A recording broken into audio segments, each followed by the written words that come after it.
വട്ടക്കോട്ടയിൽ വന്നതിന് ശേഷം ഒരു 100 മീറ്റർ അകത്തോട്ട് വന്നു കഴിഞ്ഞാൽ ഈ സൈഡിൽ കൂടെ ഒരു റോഡുണ്ട്, അതിൽ കൂടെ വന്നു കഴിഞ്ഞാൽ നമുക്ക് ബീച്ചിലെത്താൻ പറ്റുമെന്ന് പറഞ്ഞില്ല. ബീച്ചിലെത്തിയാൽ ഇവിടെ നിന്ന് നോക്കിയാൽ കോട്ട മനോഹരമായിട്ട് കാണാൻ പറ്റും. അന്ന് 18th സെഞ്ച്വറിയിൽ മറ്റ് പല ആൾക്കാരുടെയും ആക്രമണം നേരിട്ട് ഇടുന്ന ഒരു സാഹചര്യം ഉണ്ടായിരുന്നു.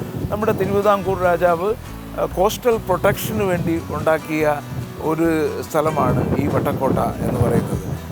അതോടൊപ്പം തന്നെ ഇവിടെ വന്നു കഴിഞ്ഞാൽ യഥാർത്ഥത്തിൽ നല്ല വൈറ്റ് സാൻഡ് ബീച്ചാണ്. നമുക്ക് ഒരു വലിയ തിരക്കില്ല. ഇവിടെ വന്നു കഴിഞ്ഞാൽ നമുക്ക് ഒരു ബീച്ച് ഹോളിഡേയും കൂടെ ആസ്വദിക്കാവുന്ന ഒരു സ്ഥലം കൂടിയാണ്. പിന്നെ നല്ല കാറ്റായപ്പോഴും ശരിക്കും കാറ്റ് ഇങ്ങനെ അടിച്ചുകൊണ്ടിരിക്കുകയാണ്. എന്തായാലും കന്യാകുമാരിയിൽ നിന്ന് നമ്മൾ കാസർഗോഡിലേക്ക് പോകുന്ന വഴി ഇതുവഴി വരുമ്പോൾ ഈ ഒരു സ്ഥലം മിസ് ചെയ്യാൻ പാടില്ല. പലപ്പോഴും പലരും പറഞ്ഞു പോലും കേട്ടിട്ടില്ലായിരുന്നു. പക്ഷേ ഇത്തവണ വന്നപ്പോഴാണ് ഈ സ്ഥലങ്ങളെല്ലാം കാണാൻ കഴിഞ്ഞത്.